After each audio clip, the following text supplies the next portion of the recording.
ça fait du bien. Mesdames et messieurs, bonjour et bienvenue dans ce nouveau crash test. Je suis très heureux de vous retrouver. Aujourd'hui, nous allons tester ensemble un robot lave-vitre. J'ai envie de voir si c'est efficace, si ça vaut vraiment le coup et surtout si ça peut m'aider dans ma vie quotidienne. Je vous propose que l'on commence sans plus tarder.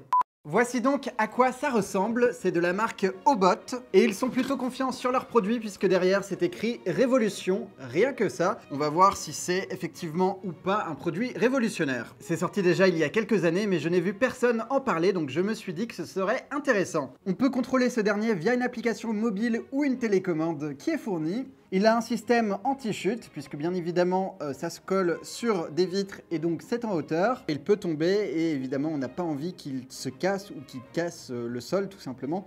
Donc c'est important. Et on peut l'utiliser sur tout un tas de surfaces telles que le verre rugueux, la mosaïque, le carrelage, les murs, les sols durs ou encore les tables. Mais nous ce qui va nous intéresser aujourd'hui c'est tout simplement les vitres. Personnellement je vais le tester sur deux surfaces. Une en intérieur qui va être une paroi de douche avec des traces de calcaire et une autre en extérieur sur une baie vitrée avec plein de poussière, des toiles d'araignée, etc. pour voir si c'est vraiment efficace et surtout si le robot arrive à nettoyer une aussi grande surface. Alors, qu'est-ce que nous avons à l'intérieur? Bien évidemment, un manuel d'utilisation, deux disques, le robot en lui-même qui est juste ici. J'aime bien le design noir et jaune. Je trouve que ça correspond plutôt bien à ce qu'on attend d'un robot ménager. Comme vous le voyez, il est équipé d'une cordelette de sécurité qui va nous permettre de le retenir en cas de chute. D'après ce qui est écrit sur la boîte, ça retient jusqu'à 150 kg et bien évidemment, le robot n'en fait pas autant. Le robot est équipé de ce qui semble être deux disques en microfibre que l'on peut retirer bien évidemment pour laver. Ils sont donc réutilisables. On a ici la prise secteur avec le bouton on-off et il a bien évidemment tout un tas de capteurs qui vont lui permettre de savoir où il est positionné. Nous avons également une télécommande comme je vous le disais tout à l'heure, des disques de rechange. Apparemment il y en a 12 à l'intérieur de ce paquet donc c'est plutôt généreux et du coup ça confirme qu'ils sont bien en microfibre et puis bien évidemment de quoi brancher l'appareil. Nous vous remercions de la confiance que vous accordez à notre gamme de robots EasyClean. Calmez-vous, pour l'instant je ne lui fais pas encore confiance. Donc soit le robot nettoie automatiquement, soit on peut le contrôler avec la télécommande ou l'application. Le robot détecte automatiquement la taille de la surface à nettoyer, que celle-ci soit à l'horizontale ou à la verticale. Une fois le nettoyage terminé, il s'arrête automatiquement en bas de la fenêtre. Ça marche sur tout type de vitre, peu importe l'épaisseur ou l'inclinaison. On verra notamment ce que ça donne dans les recoins puisque je ne suis pas certain que la forme soit adaptée. Ces capteurs infrarouges latéraux évitent au robot de tomber sur une surface plane. Ok, donc ça peut aussi nettoyer les tables. Ça honnêtement, je ne suis pas forcément emballé par cette fonctionnalité parce que qui a besoin d'un robot pour nettoyer une table? Surtout que je suppose que ça va prendre 30 minutes alors qu'en une minute, tu passes un coup d'éponge et c'est réglé. Alors que pour les vitres, c'est vrai que là, il y a plus de challenge, notamment quand elles sont très grandes et qu'il faut des escabeaux ou je ne sais quoi. Et il a également une fonctionnalité anti-chute, c'est-à-dire que lorsqu'il n'a plus de courant, eh bien, il reste quand même fixé à la vitre pendant un certain temps grâce à une batterie qui est intégrée. Et puis, il y a également le harnais dont je vous parlais tout à l'heure, bien évidemment. Pour la première étape, il va falloir s'assurer que le robot est bien chargé. J'espère qu'il va être assez long parce que bien évidemment, comme il doit tout le temps être branché pour fonctionner, si le câble fait 2 mètres, on va pas pouvoir aller bien loin. Il y a quand même pas mal de longueur. Par contre, on s'en mêle vite les pinceaux. On va mettre ça là. Et je vais me mettre à distance. On va voir si ça change quelque chose. Enfin, on va voir jusqu'où ça peut aller. Ah! Je suis enroulé dessus. Bon, il y a de la longueur. Je sais même pas si vous allez pouvoir me voir. Ah oui. Il y a quand même de la distance. Non, bah écoutez, ça me semble hyper raisonnable. Enfin, personne n'a des fenêtres aussi grandes et ça permet d'atteindre une prise assez facilement. Mais bon, bah écoutez, niveau taille, on est vraiment sur du très très lourd, on valide. Maintenant, on va le brancher et voilà. Alors là, il est en train de charger et vous vous demandez sans doute pourquoi on a besoin de faire ça alors qu'il y a un câble et qu'on est censé le garder branché à chaque fois. En fait, la batterie ne sert que pour la fonctionnalité de sécurité. C'est-à-dire que si le câble secteur se débranche, par exemple, parce qu'il est coincé quelque part ou je ne sais quoi, ou alors qu'il y a une coupure de courant, le robot va se mettre sur sa batterie, il va arrêter le nettoyage, mais il va rester fixé en mode ventouse aux vitres et ça va consommer de l'énergie qu'il va puiser dans cette fameuse batterie. Donc elle n'est là que par mesure de sécurité. On ne peut pas faire fonctionner ce modèle d'une autre manière qu'avec le câble. Je vais l'allumer, on va voir ce qui se passe. Wow! Ça fait beaucoup de vent, on dirait un sèche-cheveux. Je sais même pas si vous m'entendez. Je sais même pas si je vais faire cette vidéo. C'est un peu compliqué là. J'avais besoin d'air, c'est exactement ce qu'il me fallait. Je vais regarder dans la notice, voir s'ils ont des informations complémentaires ou pas. Alors ils disent bien que ça doit être totalement rechargé avant de le mettre en route et il faut vérifier pour cela que la LED batterie est verte. Regardez, il n'y a absolument aucune LED d'allumée, donc ça veut dire que c'est pas chargé. Temps de chargement batterie environ 3 heures. Ah ah bah super. Personnellement, je pense qu'on ne va pas attendre, en tout cas pour la première des 2 vitres. Surtout que c'est en intérieur, ça va pas être très haut, etc. Le danger est vraiment très minime. Et je pense que j'aurai le temps de la charger pour l'utilisation en extérieur qui, elle, est un peu plus délicate puisque la hauteur est bien plus importante et surtout, c'est en extérieur. Donc ça peut terminer par terre, sur un sol mouillé ou quoi que ce soit. Et forcément, ce n'est pas ce qu'on souhaite. Une fois que votre robot est prêt, il faut mettre quelques gouttes de produit vitre sur les disques. Mais il ne faut pas non plus les imbiber parce que ça réduit l'adhérence aux parois. Après, ça me paraît étonnant parce que c'est vraiment très sec là pour le coup. Donc je ne sais pas si ça va marcher, mais on verra bien. Donc c'est parti, on va l'essayer. Ok, donc là je suis dans ma douche, habillé, je vous rassure, ce qui n'est pas souvent le cas, et vous avez en face de vous la vitre qui n'a volontairement pas été nettoyée depuis un moment. Comme vous le voyez, il y a tout un tas de traces de calcaire, et j'espère que le robot va réussir à en venir à bout. Donc je vais faire un petit exemple devant vous avec un chiffon microfibre. Ah ouais, bon, on va éviter de tout casser évidemment. C'est pas possible. Allez, c'est parti. Alors de toute façon, le robot a plusieurs modes et il peut passer plusieurs fois. Donc a priori, même si c'est des tâches récalcitrantes, s'il n'arrive pas à nettoyer ça ou au moins à améliorer, je vais être très vite déçu. Bon, en fait là c'est comme si je n'avais absolument rien nettoyé. Ça marche beaucoup mieux avec du vinaigre, je pense qu'on voit bien la différence. Ici c'est nettoyé, ici ça ne l'est pas. On vient brancher le robot.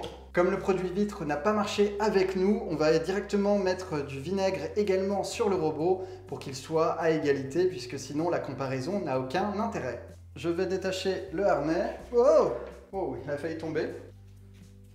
Parfait. Bon là je pense qu'il est bien fixé.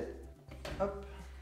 Bon voilà, là il est sécurisé, il y a des fils partout, ça me paraît vraiment compliqué. Je le pose contre ma vitre et je l'allume. Est-ce qu'il va tenir? Ok. Et avec la télécommande, on y va.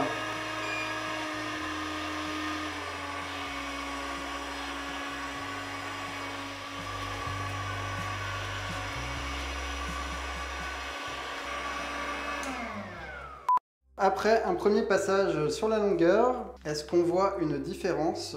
Honnêtement, pas grand-chose. Les pattes sont à peine mouillées, donc je comprends pas comment ça peut nettoyer efficacement en fait. On va rajouter un peu de vinaigre supplémentaire. Voilà. Et on est reparti.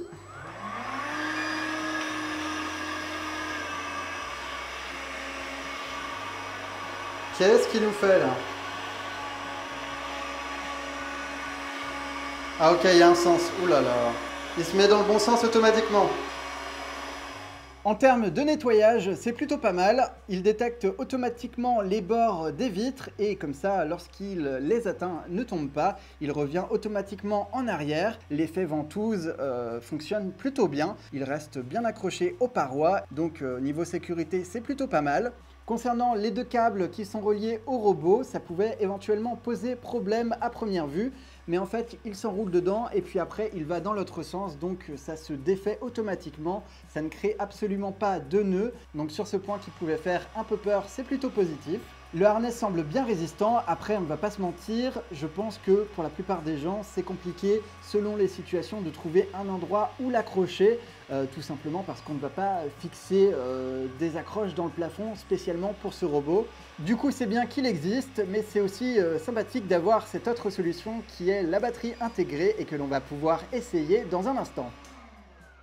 Alors voici le résultat au même niveau après quelques minutes d'utilisation. Clairement, on ne peut pas dire que ça ne fonctionne pas, ça a été même plutôt efficace, d'autant plus que la vitre était vraiment très sale. Je ne l'ai pas fait passer partout, comme ça on voit bien la différence et effectivement on voit des traces de propreté pour le coup avec les fameux disques. Donc pour moi c'est plutôt une réussite en ce sens. Ce n'est pas parfait, mais clairement ça n'a rien à envier à un passage à la main. Pour ce qui est de la télécommande, honnêtement, elle est plutôt simple à prendre en main. Vous avez bien évidemment des boutons pour changer sa direction, pour modifier sa rotation. Comme son nom l'indique, le bouton stop permet de mettre en pause le robot. Et ici, vous avez le bouton 2 fois qui permet de donner l'ordre au robot de passer une seconde fois partout afin de s'assurer d'un meilleur résultat. Voilà, si je devais faire un premier bilan à mi-parcours pour une utilisation intérieure, je dirais qu'il n'y a pour le moment aucun problème et que ça fonctionne plutôt bien. Maintenant, est-ce que c'est également le cas à l'extérieur pour quelque chose d'encore plus sale? C'est ce que nous allons voir. Pour ce deuxième test, je vais commencer par remplacer les pads puisqu'ils ont déjà été utilisés. On va en mettre des propres et ceux-ci vont aller en machine. Ok, petit challenge, Mélanie a son disque et son pad et on va voir lequel de nous deux arrive à le fixer en premier. 3, 2, 1, c'est parti.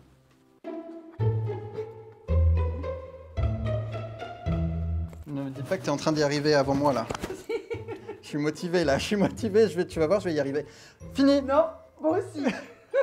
Ok, on a fini sur une égalité.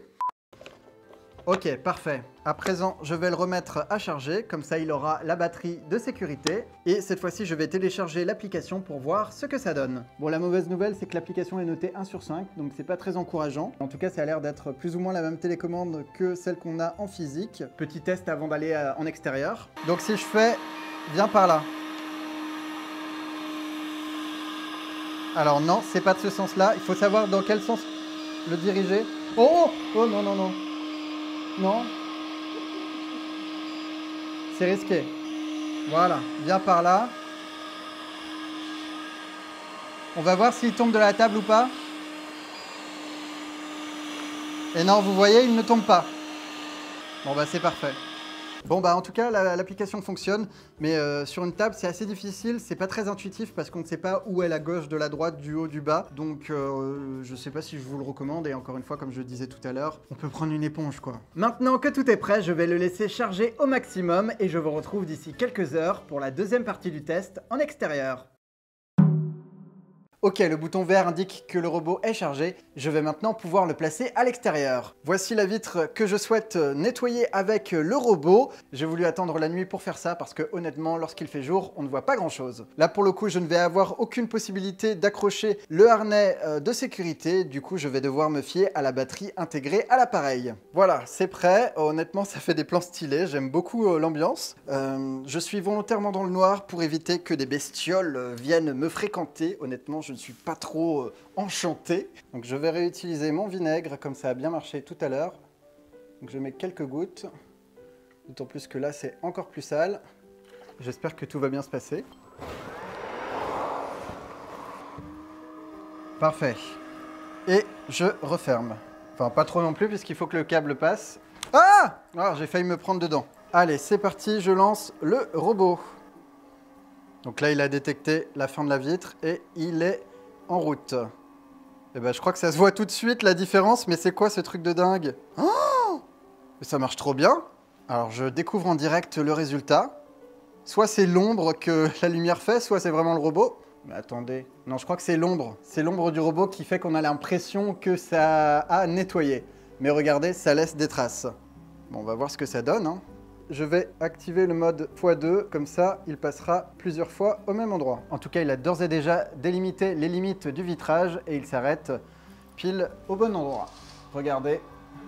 Bon, en même temps, c'est pas compliqué, il y a des bordures. Pour l'instant, ça laisse pas mal de traces, mais en même temps, comme c'est super sale, ça ne m'étonne pas trop.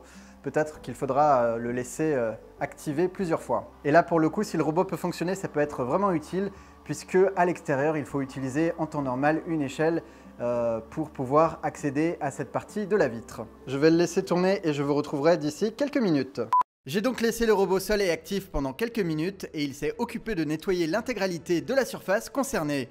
Après 2 passages, j'ai constaté qu'il y avait toujours beaucoup de traces, donc j'ai décidé de changer les disques pour en mettre des propres. Et c'est à ce moment-là que j'ai compris à quoi servaient les 2 supports en plastique supplémentaires fournis dans la boîte. Ils sont là pour nous permettre de remplacer plus facilement les pads au cours d'un nettoyage. J'en ai également profité pour tester le système de sécurité en débranchant la prise électrique alors qu'il était de nouveau placé sur la vitre, et la batterie intégrée a bien fonctionné puisque le robot n'est pas tombé.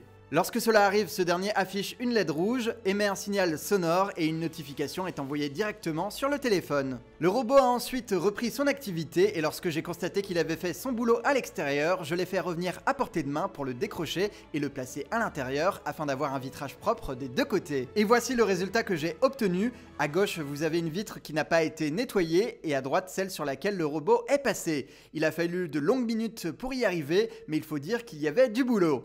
À titre personnel, je suis donc plutôt satisfait par le rendu, même s'il n'est pas parfait car le robot a tendance à laisser quelques traces, notamment sur les bords des fenêtres. Le produit ne conviendra donc pas à tout le monde et mériterait d'être perfectionné, mais pour ma part, je ne fais pas beaucoup mieux à la main, donc c'est un crash test validé. Voilà, c'est maintenant terminé. Si vous avez apprécié et que vous voulez d'autres vidéos dans le même genre, n'hésitez pas à mettre un pouce en l'air. Et quant à moi, je vous dis à très bientôt pour de nouvelles aventures. Au revoir.